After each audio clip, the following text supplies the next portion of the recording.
Hello' everyone, আপোনালোক সকলোকে মোৰ ইউটিউব চেনেললৈ পুনৰবাৰ স্বাগতম জনাইছোঁ। আজি বহুদিনৰ পিছত ভাবিছোঁ আপোনালোকৰ মাজলৈ ভিডিঅ' এটি আগবঢ়াওঁ। আৰু আজিৰ ভিডিঅ'টিৰ মূল উদ্দেশ্য হৈছে ক্লাছ 6ৰ lesson number 17 Indian classical music and Ravi Shankar Assamese অনুবাদ কৰাটো। চ' আহকচোন ভিডিঅ'টো ষ্টাৰ্ট কৰোঁ। তেনেহ'লে ষ্টাৰ্ট কৰিছোঁ আজিৰ লেচনটো Indian classical music and Ravi Shankar, অৰ্থাৎ ইয়াৰ ভাঙনি হ'ব ইণ্ডিয়ান ক্লাছিকেল মিউজিক অৰ্থাৎ ভাৰতীয় শাস্ত্ৰীয় সংগীত আৰু ৰবি শংকৰ। আৰু ৰবি শংকৰ হৈছে এগৰাকী সংগীতজ্ঞ, আমাৰ ভাৰতীয় সংগীতজ্ঞ। তেখেতৰ বিষয়ে তেখেতৰ জীৱনৰ বিষয়ে আমি এই লেচনটোত পঢ়িবলৈ পাম। চ' ইট ইজ ছানডে অৰ্থাৎ এইটো ৰবিবাৰ। Riniki is getting ready for her music class. ৰিনিকিয়ে কি হৈছে? গেটিং ৰেডি, ডেট মিনছ ৰিনিকিয়ে প্ৰস্তুত হৈ আছে বা ৰিনিকিয়ে সাজু হৈ আছে তাইৰ মিউজিক ক্লাছৰ কাৰণে, ডেট মিনছ গানৰ ক্লাছৰ কাৰণে। She has been learning Indian classical music for the last 2 years। তাই কি কৰিছে?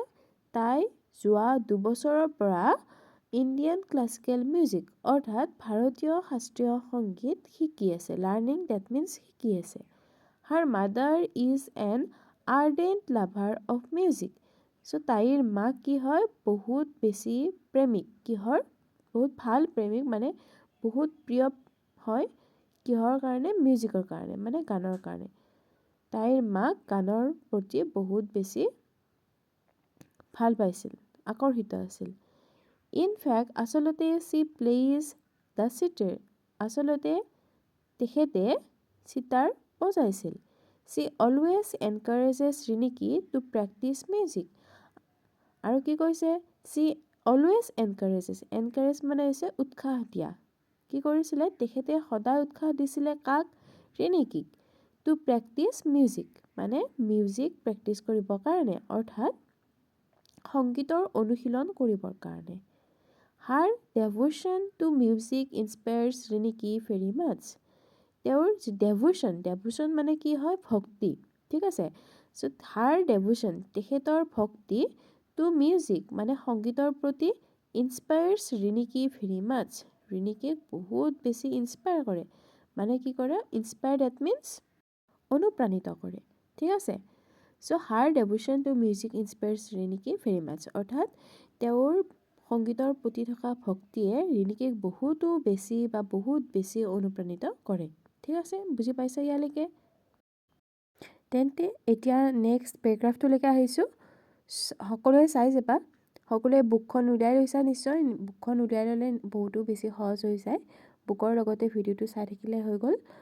ৰিনিকিজ mothers often tells her about the legendary Indian musical gurus like shehnai player Ustad Bismillah খান, তবলা মাষ্ট্ৰো উস্তাদ আল্লা ৰাখা and his son Ustad Zakir Hussain. Renowned flautist Pandit Hariprasad Chaurasia, santoor player Pandit Shiv Kumar Sharma, sarod player Ustad Amjad Ali Khan, violinist N Rajam etcetera. চ' এবাৰ আকৌ পঢ়াই দিছোঁ, চোৱা প্ৰথমৰ পৰা। Riniki's mother often tells her, মানে ৰিনিকিৰ মাকে প্ৰায়ে, অফেন ডেট মিনছ প্ৰায়ে, টেলছ হাৰ তাইক কৈছিল, about the legendary Indian musical গুৰুজ।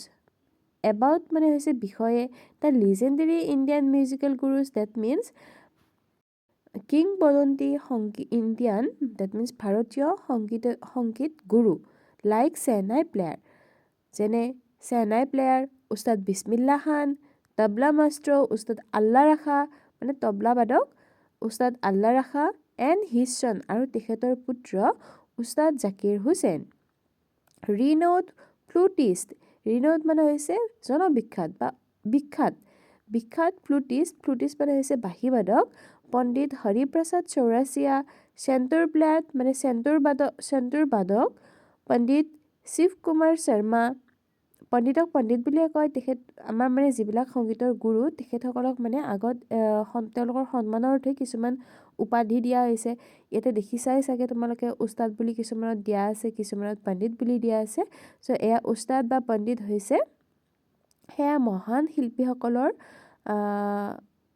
নামৰ আগত একোটা সন্মানৰ অৰ্থে দিয়া উপাধি ঠিক আছে আৰু ইয়াতে যে ওপৰত পালো tells her about India the legendary Indian musical gurus so legendary that means কিংবদন্তিপূৰ্ণ মানে মহান বুলিও আমি ভাবিব পাৰো দেই এতিয়া চোৱা renowned flutist পণ্ডিত হৰিপ্ৰসাদ চৌৰাচিয়া অৰ্থাৎ জনবিখ্যাত flutist মানে বাঁহীবাদক পণ্ডিত হৰিপ্ৰসাদ চৌৰাচিয়া চেণ্টাৰ প্লেয়াৰ পণ্ডিত শিৱ কুমাৰ শৰ্মা এটিতো হিন্দীটো বুজি পাইছাই আৰু চাৰোদ প্লেয়াৰ উস্তাদ আমজাদ আলী খান ভায়োলিনিষ্ট মানে যিয়ে ভায়োলিন বজায় ভায়োলিন বাদক মানে N Rajam etcetera okay next paragraph Riniki has learned from her mother that Indian classical music has a great tradition Riniki has learned অৰ্থাৎ ৰিনিকিয়ে শিকিছিল ফ্ৰম হাৰ মাদাৰ তাইৰ মাকৰ পৰা that যে Indian classical music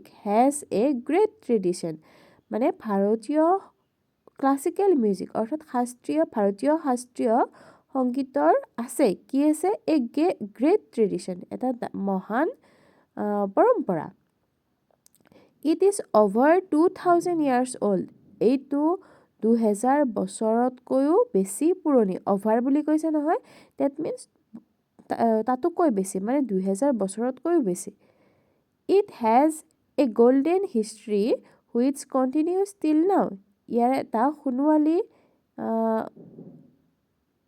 ইতিহাস আছে যিটো এতিয়ালৈকে কণ্টিনিউ হৈ আছে মানে এতিয়ালৈকে চলি আছে টিল নাও মানে এতিয়ালৈকে her mother has told her the story of Tansen তাইৰ মাকে তাইক কৈছিল এটা সাধু কথা অফ তানচেন মানে তানচেনৰ এটা সাধু কথা who was a great musician in emperor Akbar's court যি নেকি আছিল কি এগৰাকী সংগীতজ্ঞ musician great musician that means মহান সংগীতজ্ঞ ইন এম্পেৰাৰ আকবৰছ কোৰ্ট মানে সম্ৰাট আকবৰৰ ৰাজসভাত মানে তানসেন মানে তানসেন অসমীয়াত হয়নে চ' তানসেন কোন আছিলে এগৰাকী মহান সংগীতজ্ঞ কাৰ ৰাজসভাৰ আকবৰৰ ৰাজসভাৰ ঠিক আছে ইট ইজ ছেইড ডেট এইটো কোৱা হয় যে he could create fire and bring rain by singing ragas মানে এইটো কোৱা হয় যে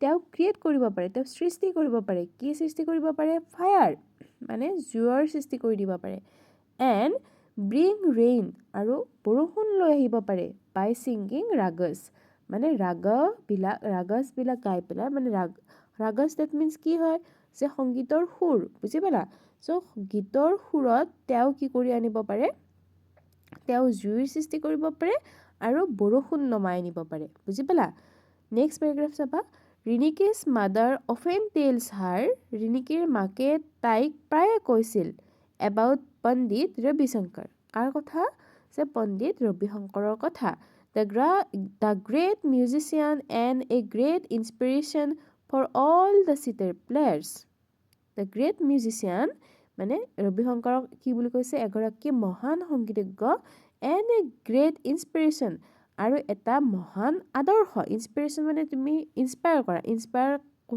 কৰিলে সেই মানুহগৰাকী কি হয় আদৰ্শৱান হৈ পৰে হয়নে চ' এই গ্ৰেট ইনস্পিৰেশ্যন এটা মহান আদৰ্শ for all the sitar players সকলোবিলাক চিটাৰ বাদকৰ কাৰণে বিকজ তেখেতো এগৰাকী চিটাৰ প্লেয়াৰে আছিলে সেইকাৰণে তেখেতৰ কাৰণে পণ্ডিত ৰবিশংকৰ তেখেতৰ জীৱনত মানে বহুতো উল্লেখনীয় এক ভূমিকা পালন কৰিছিলে মানে ঠিক আছে চি অলছ' এডভাইচেছ ৰিনিকি তেখেতে ৰিনিকিক এইটো উপদেশ দিছিল কি কৰিবৰ কাৰণে টু ৰিড হিজ অট'বায়'গ্ৰাফি তেওঁৰ অট'বায়'গ্ৰাফিখন পঢ়িবৰ কাৰণে তেওঁৰ আত্মজীৱনীখন পঢ়িবৰ কাৰণে এতিয়া ইয়াতে মই এটা কথা কৈছোঁ ইয়াতে দিয়া আছে অট'বায়'গ্ৰাফি আৰু এটা টাৰ্ম আছে সেইটো হৈছে বায়'গ্ৰাফি চ' অট'বায়'গ্ৰাফি আৰু বায়'গ্ৰাফিৰ মাজত তোমালোকে ডিফাৰেঞ্চটো জানানে তো মই কৈ দিছোঁ বাৰু অট'বায়'গ্ৰাফি হৈছে আত্মজীৱনী মানে